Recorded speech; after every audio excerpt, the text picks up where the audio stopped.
O que são os Palantiri, aquelas pedras mágicas de O Senhor dos Anéis? Para que servem e qual é a história delas?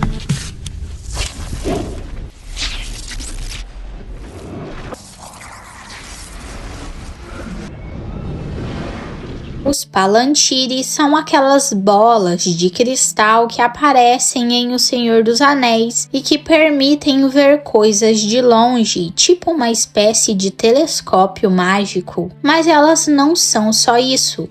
Elas também podem mostrar coisas do passado e, em alguns casos, até permitir uma conversa silenciosa só com o pensamento. Essas pedras não foram criadas por humanos. Elas vieram de um lugar chamado Valinor, que fica além do oeste, um tipo de paraíso onde moram os seres mais poderosos da história da Terra-média. Quem fez essas pedras foram os elfos Noldor e talvez o maior artesão entre eles, chamado Fëanor.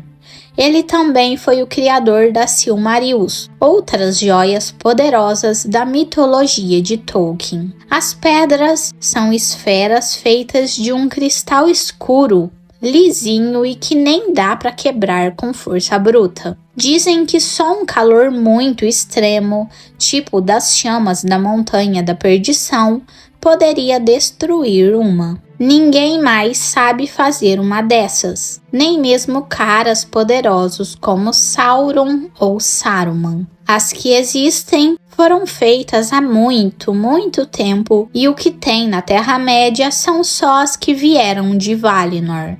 O nome Palantir vem de uma palavra que significa algo como inquilino que vê de longe, e é exatamente isso que elas fazem. Cada pedra tem um alcance, digamos assim. As menores, que têm uns 30 centímetros, conseguem mostrar o que acontece a cerca de 800 quilômetros de distância. Se for mais perto ou mais longe que isso, a imagem começa a ficar borrada, tipo quando a gente usa óculos com o grau errado. Já as maiores podiam ver milhares de quilômetros longe. Além da distância, algumas pedras também podiam mostrar o passado. Quanto mais antigo o evento, mais claro ele parecia. Coisas recentes eram mais difíceis de enxergar. Um exemplo é quando Aragorn tenta ver o que aconteceu com Frodo. Ele consegue ver até certo ponto, mas não dá para seguir os passos de Frodo em tempo real, como se fosse um GPS mágico. Outro detalhe: os Palantiri só mostram imagem, não tem som. É como assistir um vídeo sem áudio. E também não adianta querer ver tudo ao mesmo tempo.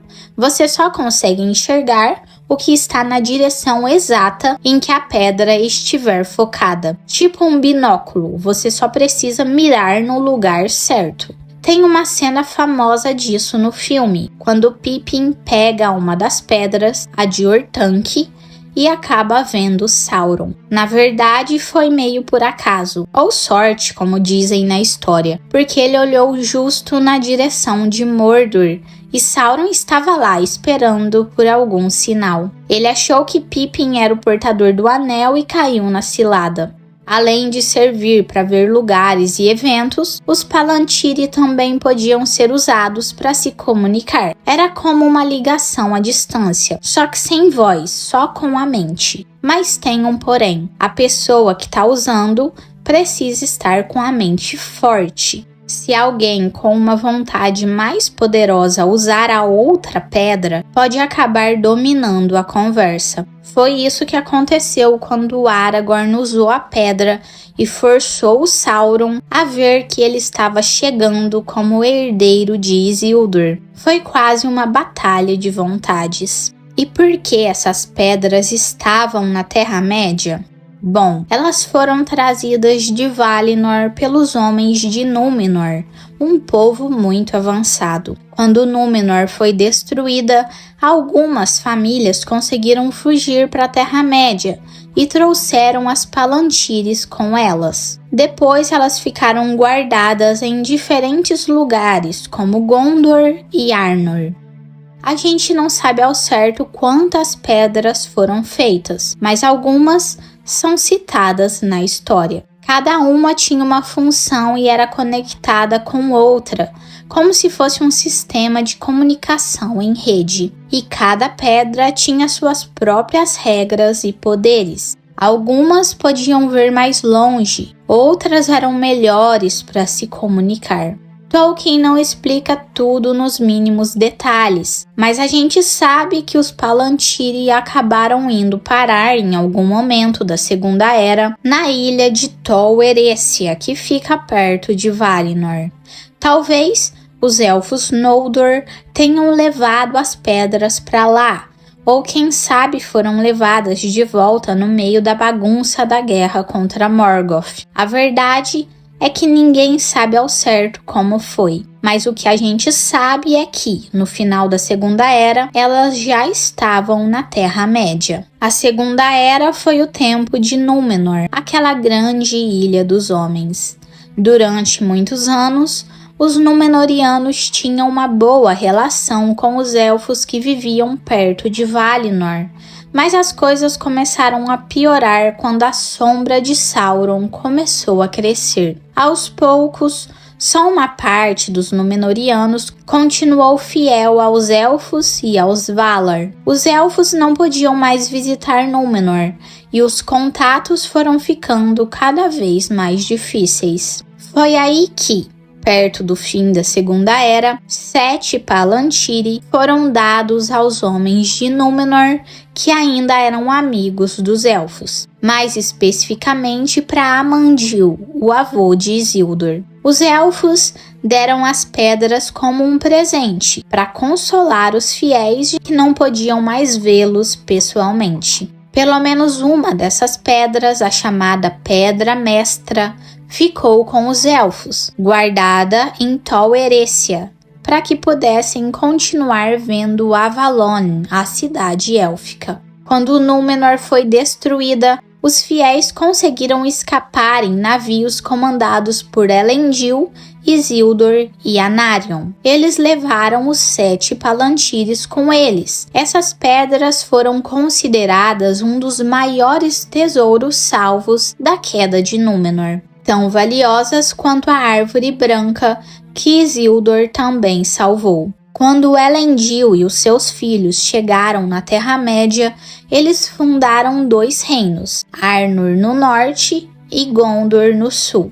E aí eles colocaram os Palantiri em lugares estratégicos. Gondor ficou com 4 pedras. 3 eram menores, mas ainda assim bem poderosas, com uns 30 centímetros de diâmetro. Essas foram colocadas em Minas Arnor, que depois virou Minas Tirith, Minas Ithil, que depois virou Minas Morgul, e Orthanc, a torre de Isengard, que naquela época ainda era parte de Gondor. A 4ª pedra de Gondor era maior e mais forte, e tinha um certo controle sobre as outras 3. Ela ficava no Domo das Estrelas em Osgiliath, que era a antiga capital de Gondor. No norte, Arnor ficou com 2 pedras. Uma delas foi colocada em Anúminas, que era a capital do antigo reino. Era uma das pedras menores. A outra era diferente das outras. Ela não se conectava com nenhuma das outras pedras, só olhava sempre para o oeste. Ficava no topo da torre de Elostirion, que era uma das 3 torres élficas, logo depois das fronteiras do condado. Elendil colocou essa pedra ali para conseguir olhar em direção ao mar e ver Valinor, ou pelo menos o brilho distante que ainda dava para enxergar. Era uma forma de ele se lembrar de casa. Quando Arnor caiu, Círdan aguardou em segredo, trancada e protegida. Assim, essa pedra desapareceu da memória dos homens. A ideia dos Palantiri era boa, ajudar os reinos a se comunicarem e ficarem de olho nos seus territórios. Mas com o passar do tempo, essa ideia foi por água abaixo. Durante os séculos seguintes, o reino de Arnor foi enfraquecendo e acabou se dividindo em 3 partes. Arthedain, Cardolen e Hurdaur.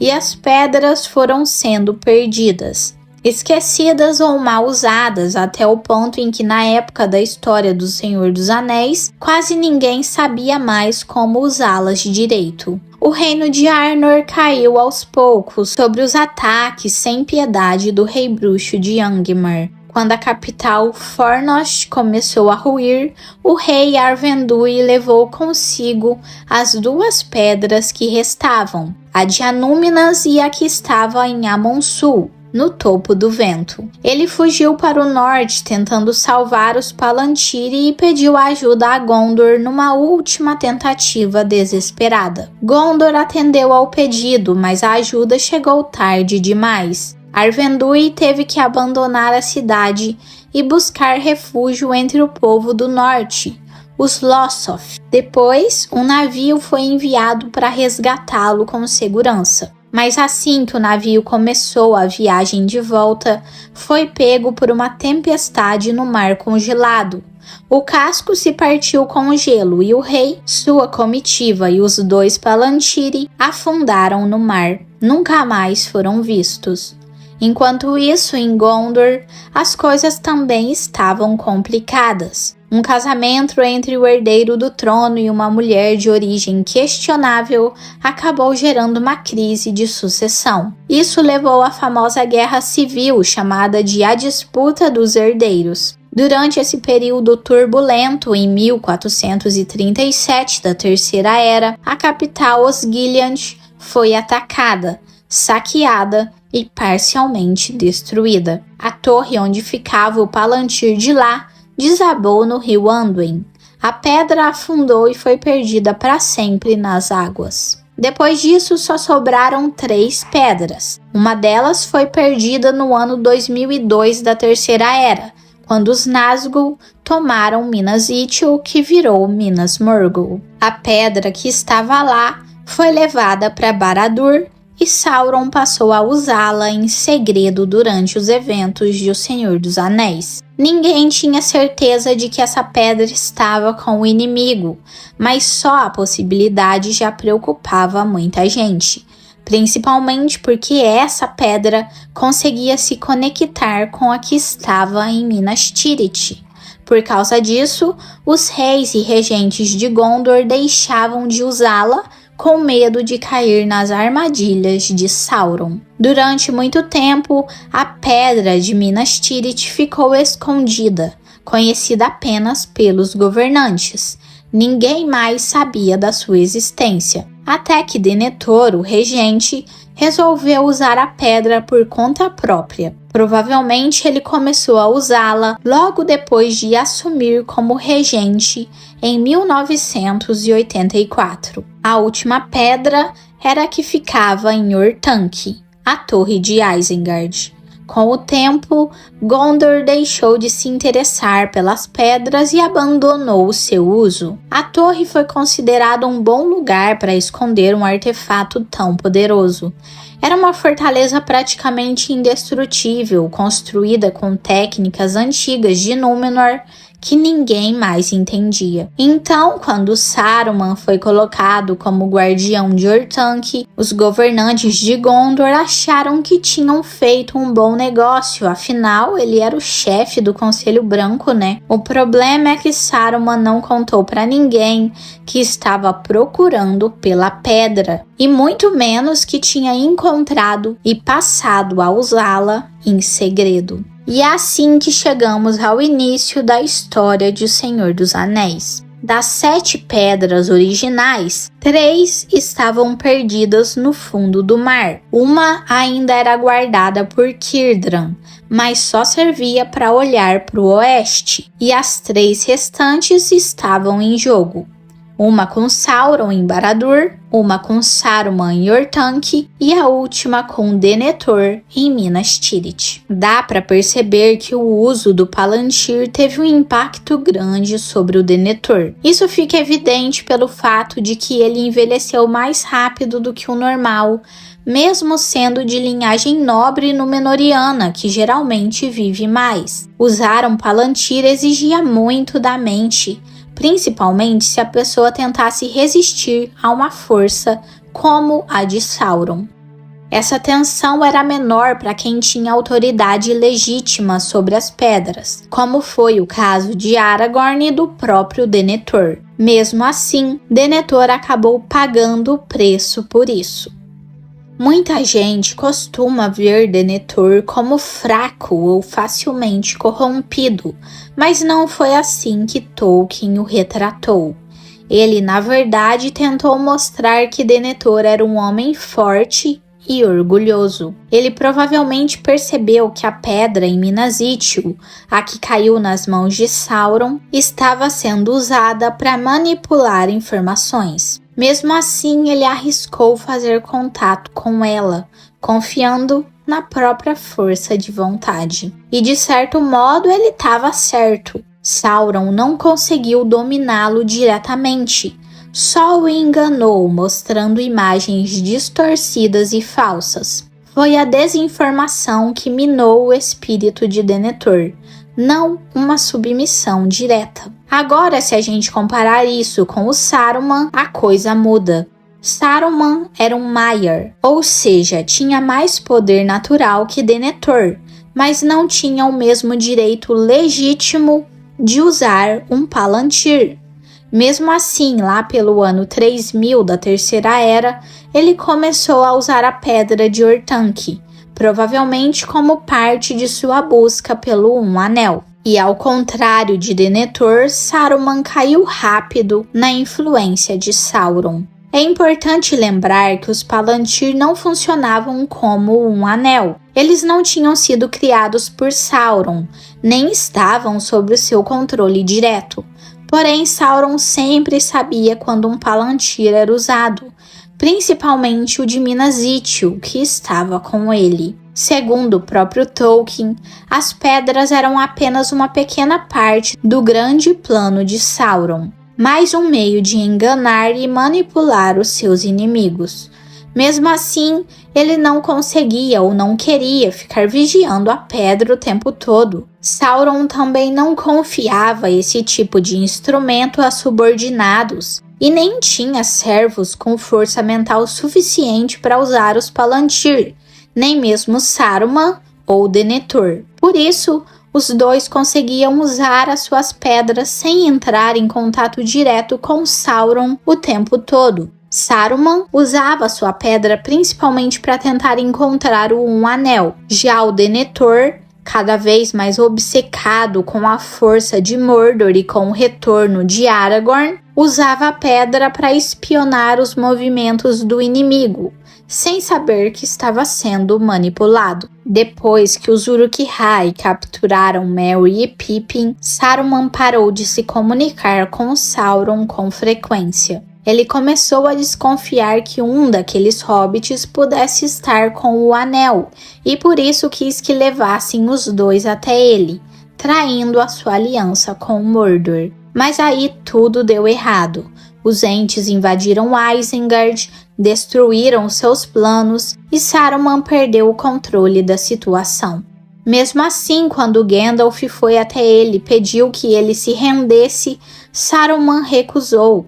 Ele achava que ainda podia explicar tudo para Sauron usando o Palantir, mas o destino interveio. O Grima, sem saber o que era um Palantir ou seu poder, tentou matar Saruman jogando a pedra nele, ou talvez só quisesse feri-lo ou assustá-lo, sei lá. De qualquer forma, ele errou o alvo. O Palantir caiu da torre e acabou nas mãos de Pippin. Isso foi muito importante, porque nos dias 5 e 6 de março, tanto Pippin quanto Aragorn usaram a pedra e fizeram contato com o Sauron. Pippin, sem saber o que estava fazendo, foi atraído pela curiosidade e tocou na pedra, revelando-se sem querer. Já o Aragorn usou o Palantir de propósito, como um desafio direto ao Senhor do Escuro. Sauron viu Pippin primeiro e tirou conclusões erradas. Pensou que o Hobbit era o portador do anel e que estava sendo mantido prisioneiro em Isengard. Isso confundiu ainda mais os seus planos e o fez agir baseando numa ideia completamente equivocada sobre o que realmente estava acontecendo. E aí vem a parte final dessa história. Algumas horas depois, quando Sauron viu Aragorn usando a pedra, aí o estrondo foi maior ainda. Na cabeça de Sauron, o que ele viu foi o herdeiro de Isildur tomando Orthanc à força e pegando o anel para si. Essa confusão que Sauron fez foi exatamente o que o Aragorn queria. Ele usou o Palantir de propósito para enganar o inimigo e virar o jogo.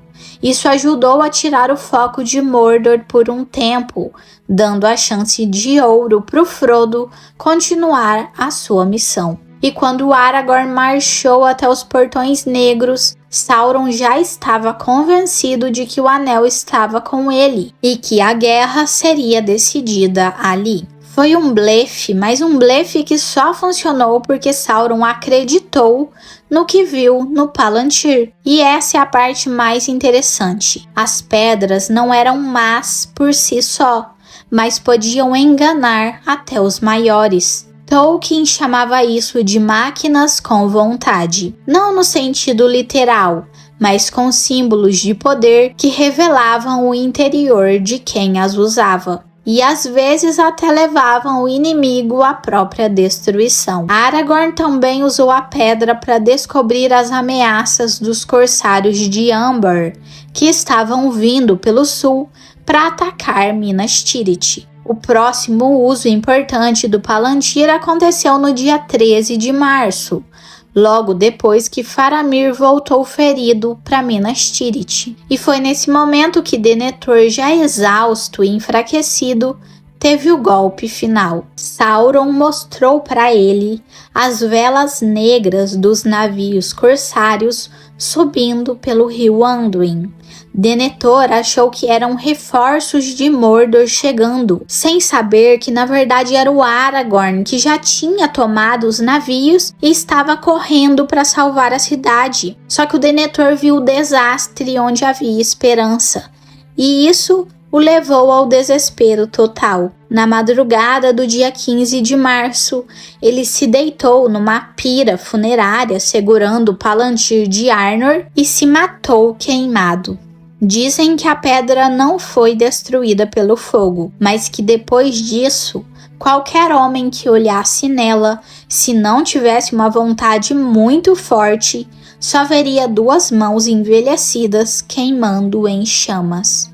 10 dias depois, o Monte da Perdição entrou em erupção e os fogos de Barad-dûr presumivelmente destruíram a Pedra de Ithil.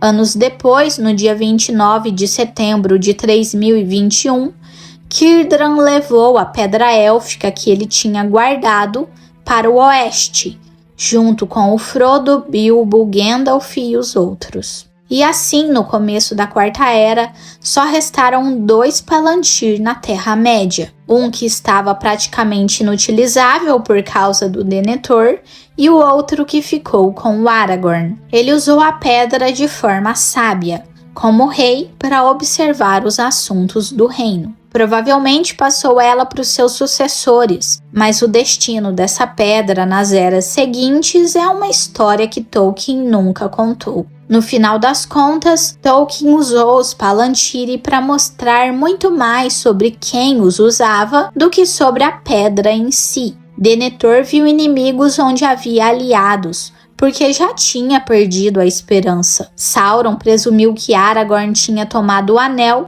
porque ele mesmo teria feito isso. Grima, sempre dissimulado, jogou o Palantir com raiva, revelando quem ele era de verdade, um homem consumido pela frustração e pelo ódio. Então sim, Tolkien criou pedras mágicas de visão, mas, como recurso literário, ele transformou essas pedras em espelhos. Espelhos que revelam o que há dentro de cada um. Então veio obter informações. Tenho alguma coisa para você.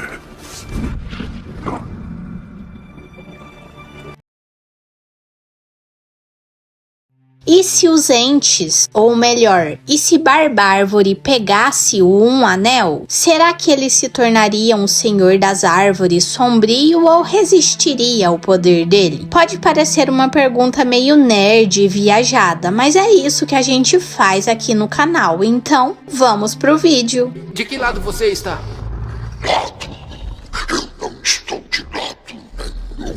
Imagina que de alguma forma o anel foi parar na floresta de Fangorn em vez das Montanhas Sombrias, onde o Sméagol o encontrou. Pode ser difícil imaginar como isso aconteceria, mas só por curiosidade, vamos supor que Barbárvore tenha encontrado o anel. O que aconteceria? Primeiro, dá para dizer que ele conseguiria usar o anel sem problemas, porque ele tem mãos e tem dedos. E um dos truques do anel é se ajustar ao tamanho do portador. Então, o anel poderia caber nele sem dificuldades. E se o anel não tentasse escapar da mão dele, o Barbárvore poderia segurá-lo e até usá-lo. Agora, será que ele resistiria ao poder do anel? Bom, Barbárvore é um ser muito antigo, talvez um dos mais velhos da Terra-média, mas diferente do Tom Bombadil, ele não é imune ao poder do anel. Na verdade, ele seria tão vulnerável à influência dele quanto qualquer outro ser, por mais sábio ou poderoso que fosse. Se até o Gandalf e a Galadriel poderiam ser tentados, Barbárvore também estaria sujeito à corrupção. A questão é, como o anel afetaria o Barbárvore? Se olharmos para Sam, por exemplo, que chegou a segurá-lo por um tempo, nós podemos ter uma ideia. O Sam teve visões grandiosas, se imaginando como um grande herói liderando exércitos e transformando Mordor em um lindo jardim. O anel tentou convencer o Sam a usá-lo com promessas de realizar os seus maiores desejos. E o Barbárvore, do mesmo jeito que o Sam, não é um cara ambicioso no sentido de querer conquistar reinos ou dominar outros povos. Ele ama a floresta e as árvores. Então, em vez de tentar seduzi-lo com poder e domínio, o anel poderia mexer com a sua vontade de proteger e expandir a natureza. O Gandalf já falou que o Barbárvore nunca teve intenção de cobrir o mundo inteiro com árvores e sufocar tudo ao redor, mas com o anel isso poderia mudar aos poucos.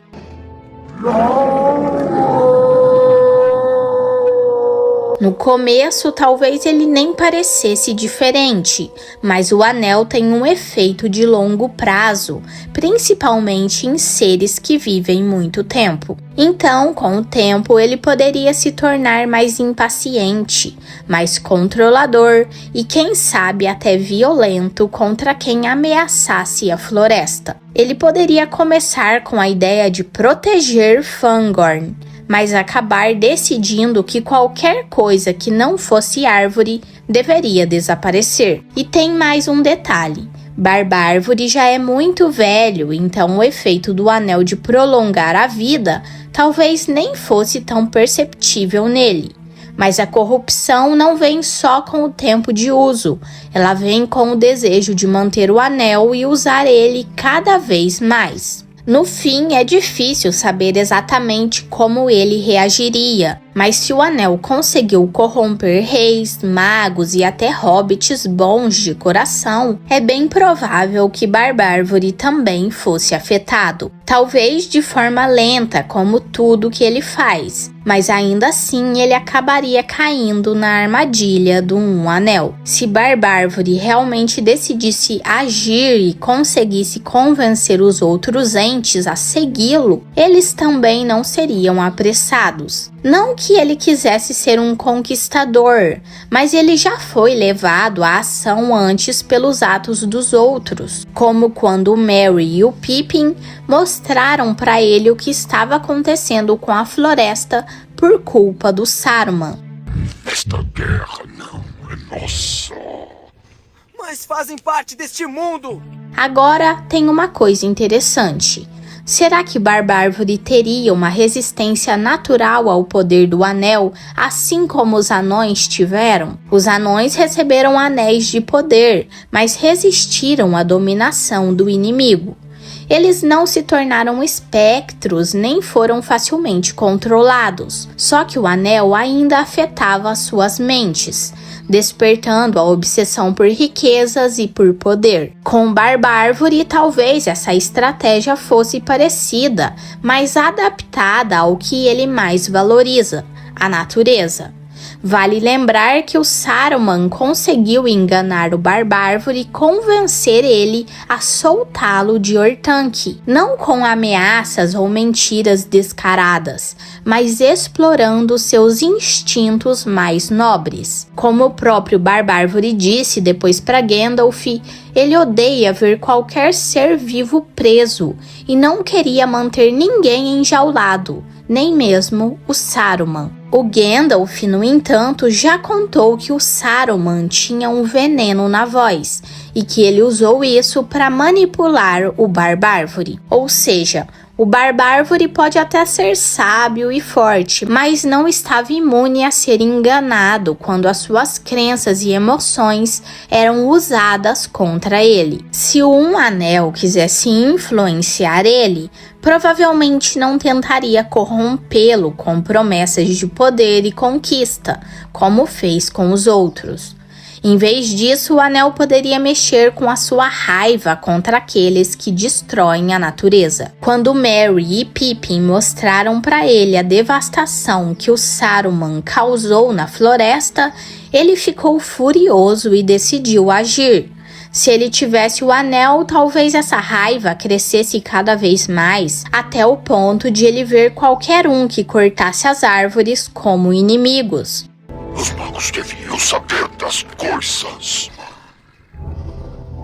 Humanos, elfos e anões cortam árvores também, então será que com o tempo ele começaria a ver todos eles como ameaças? O problema é que um anel nunca se contenta com qualquer dono. Então, mesmo que o Barbárvore tivesse ele, o anel provavelmente tentaria escapar para alguém mais influenciável. Mas se ele conseguisse mantê-lo por tempo suficiente, talvez a floresta de Fangorn começasse a se expandir sem controle. Ele poderia tentar restaurar a Terra-média, eliminando tudo que fosse uma ameaça para a natureza, transformando campos, cidades e fortalezas em florestas de novo. Só que esse domínio dos entes não duraria para sempre. Eles podem ser muito fortes em ataques surpresas, como no Abismo de Helm, mas eles também têm as suas fraquezas. As árvores são vulneráveis ao fogo, e se um exército inimigo, como os orques de Sauron, descobrissem que o anel estava na floresta, provavelmente usariam isso contra eles. E sem novas entes femininas sendo criadas e com inimigos queimando tudo ao redor, Barbárvore acabaria ficando sem aliados. No final das contas, por mais interessante que seja imaginar Barbárvore como uma espécie de rei floresta dominando a Terra-média com galhos de ferro, não parece um cenário muito provável de acontecer. Ele não se tornaria um tirano típico, mas poderia acabar sendo um libertador tão extremo que veria qualquer interferência humana ou élfica como uma ameaça. E claro, o anel sempre estaria tentando escapar e voltar para o seu verdadeiro mestre, Sauron. As árvores ficaram selvagens e perigosas. A raiva inflama seus corações. Então, por hoje é isso. Não deixe de me falar o que você achou do vídeo de hoje.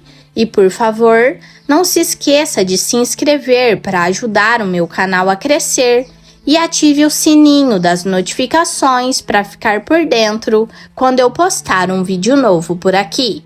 Até mais! É provável que este seja o nosso destino.